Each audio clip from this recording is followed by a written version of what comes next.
قرآن و سنت کی روشنی میں منزل کی جانب سفر، قاری محمد حنیف ڈار کے ساتھ۔ الحمدللہ وحدہ والصلاة والسلام علی من لا نبی بعدہ، اما بعد۔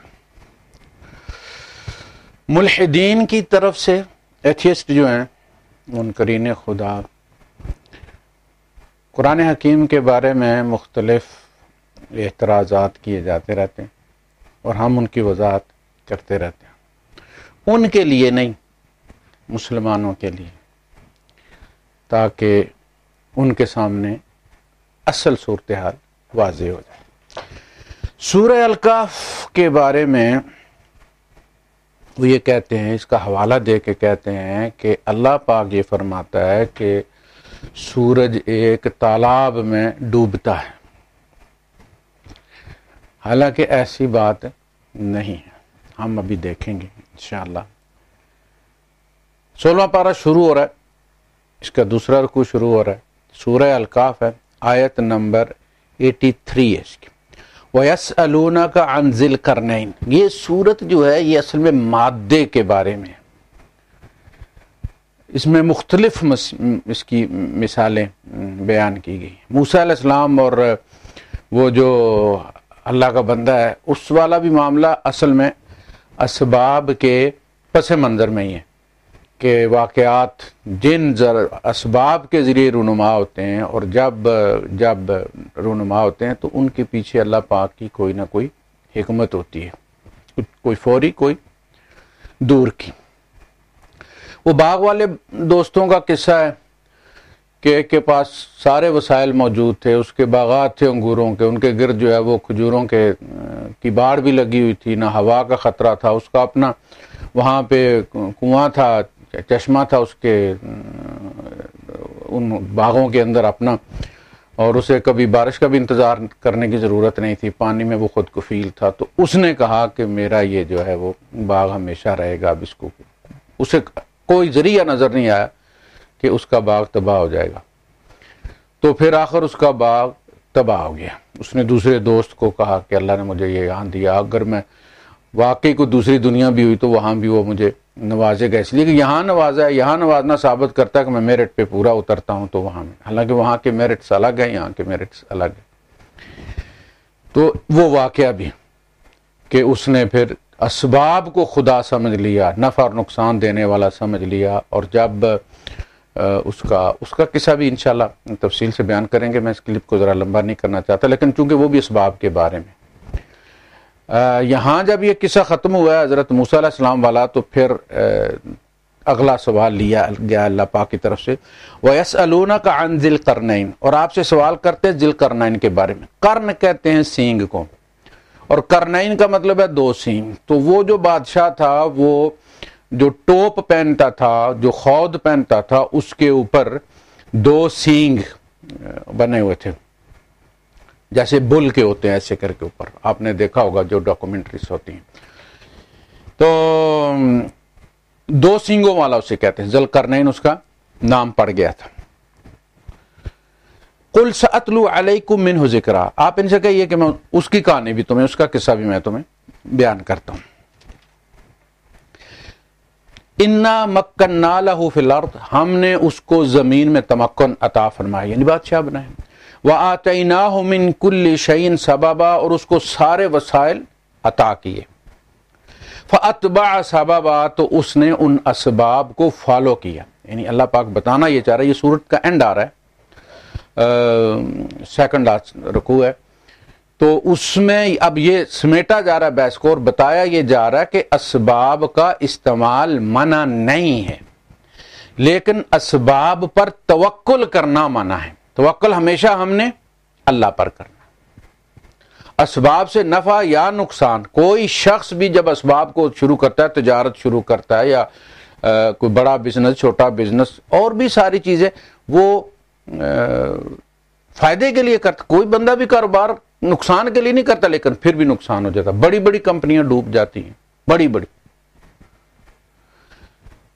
تو پتہ یہ چلا کہ اسباب ہم جب گنتی کر کے نفع نقصان کا فائدہ کرتے وہ فائنل نہیں ہوتا، وہ اللہ پاک اس کا فیصلہ کرتا اور اس سے مانگتے رہنا چاہیے، خیر مانگتے رہنا چاہیے۔ فَأَتْبَعَ سَبَبًا، تو اس نے اسباب کو استعمال کیا اس بادشاہ نے، اور اللہ کے فتح کرتا چلا گیا۔ حتی اذا بلغ، یہاں تک کہ وہ مار داڑ کرتا یا اللہ کے فتح کرتا وہ وہاں پہنچا مغرب الشمس، جہاں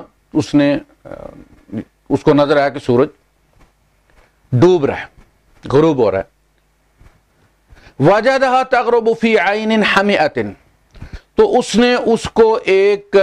دلدلی بدبودار، جہاں وہ اٹھتے ہیں بھاپ اٹھتی ہے، اس قسم کا وہ چشمہ تھا، یعنی وہ سمندر جب ختم ہوتا ہے تو پھر آگے وہ پانی گدلا ہو جاتا ہے اور گارے والی اور وہ تھوڑا سا اس میں ہوتا ہے، وہ وہاں پہنچا تو اس نے پایا اس کو کہ وہ اس چشمے کے پیچھے یعنی سمندر میں غائب ہو رہا ہے، غروب ہو، اس نے پایا، وجدہا، اس نے پایا، اس نے دیکھا۔ اللہ یہ نہیں کہہ رہا کہ وہاں غروب ہوتا ہے، لیکن اس کو وہاں غروب ہوتا ہوا نظر آیا اور اس نے یہ سمجھا کہ زمین ختم ہو گئی ہے، اور پھر وہ مشرق کی طرف پلٹا۔ جب مغرب تک تو سارا میرے قبضے میں آ گیا،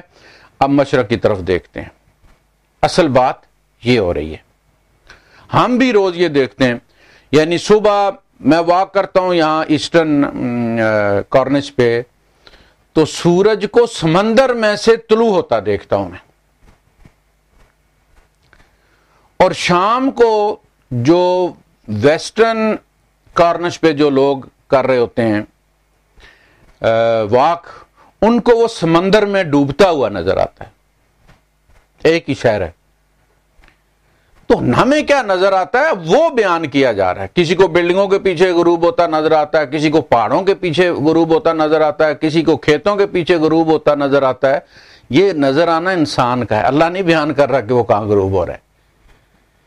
اللہ فرما رہا کہ وجدہا، اس نے پایا اس کو،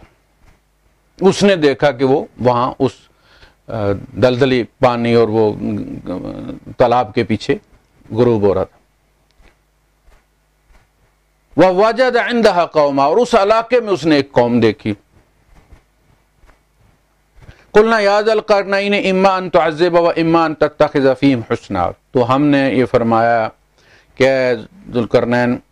یا تو ان کو سزا بھی دے سکتا ہے اور یا چاہے تو ان کے ساتھ اچھا سلوک بھی کر سکتا ہے، یعنی دیکھو ان کا معاملہ کیا ہے اور اس کے مطابق تم بیہیو کرو، تمہیں اجازت ہے۔ بہرحال مقصد صرف یہ بتانا تھا کہ یہ جو کہتے ہیں جی اللہ کہتا ہے سمندر میں ڈوب رہا ہے سورج یا تالاب میں ڈوب رہا ہے،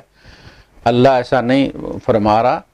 کہ ڈوبتا ہے، بلکہ اللہ فرما رہا کہ اس کو ڈوبتا ہوا نظر آیا۔ وجدہا، اس نے پایا اس کو یعنی سورج کو، تغرب، غروب ہوتا ہوا، فی عین حمیۃ، ووجد عندہا قوما۔ اسی طرح پھر وہ دیکھ کرتا ہوا مشرق کی طرف چلتا گیا، اسباب کو اللہ پاک ثم اتبع سببا، پھر اس نے اسباب کا اتباع کیا، یعنی اسباب کو استعمال کیا۔ حتی اذا بلغ مطلع الشمس، یہاں تک کہ وہ جب وہاں پہنچا جہاں سے سورج طلوع ہوتا ہے جس طرف یعنی مشرق کی طرف، وجدہا تطلع علی قوم لم نجعل لهم من دونها سترا، تو اس نے دیکھا کہ وہاں ایسی قوم ہے، اس قوم پر وہ پہنچا کہ جن کے پاس یعنی میدانی علاقہ تھا، سورج سے بچنے کا کوئی ذریعہ نہیں تھا، کوئی غار، کوئی اور کوئی وادی ویلی، کوئی پہاڑوں کا کوئی سایہ وغیرہ نہیں تھا، بالکل میدانی علاقہ تھا۔ تو وہ اس کے وہاں پھر اس قوم کے ساتھ انہوں نے کیا کیا، پھر آگے بڑھے، پھر وہ تیسری جگہ پہنچے۔ تو یہ کہانی ذوالقرنین کی بیان کی جا رہی ہے۔ اسی میں سبق یہ ہے کہ جب وہ تیسری جگہ پہنچتے ہیں تو ثم اتبع سببا، پھر انہوں نے یعنی وہاں سے وہ آگے بڑھے اس قوم سے کہ جس پر سورج طلوع ہو رہا تھا لیکن سورج سے بچنے کا کوئی پردہ نہیں تھا، وہاں سے وہ انہوں نے ثم اتبع سببا، ان کا سفر جاری ہے، پھر وہ وہاں سے آگے بڑھے، اسباب کو استعمال کیا، حتی اذا بلغ بین السدین، جب یہاں تک کہ وہ پہنچا دو دیواروں کے درمیان، وجد من دونہما قوما، ان دو قوموں کے علاوہ تیسری قوم کو پایا، لا یکادون یفقہون قولا، جو جنگلی نظر آتے تھے، بات سمجھتے ہوئے نظر نہیں آتے تھے، یعنی دیکھتے ہی پتہ چلتا تھا کہ یہ کوئی ترقی یافتہ قوم نہیں ہے، کوئی جنگلی ہے۔ لا یفقہون یکادون، دور سے لگتا یہ تھا کہ ان کو کسی بات کی کوئی سمجھ نہیں ہے۔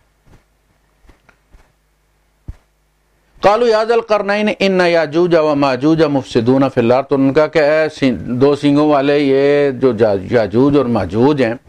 یہ زمین میں یعنی ہمارے علاقے میں آ کے فساد مچاتے ہیں۔ فہل نجعل لک خرجا علی ان تجعل بیننا و بینہم سدا، تو کیا ہم آپ کے لیے ٹیکس جمع کریں تاکہ آپ بنا دیں ہمارے اور ان کے درمیان دیوار۔ تو پتہ چلا کہ یہ ٹیکس جو ہے بہت پرانی بیماری ہے،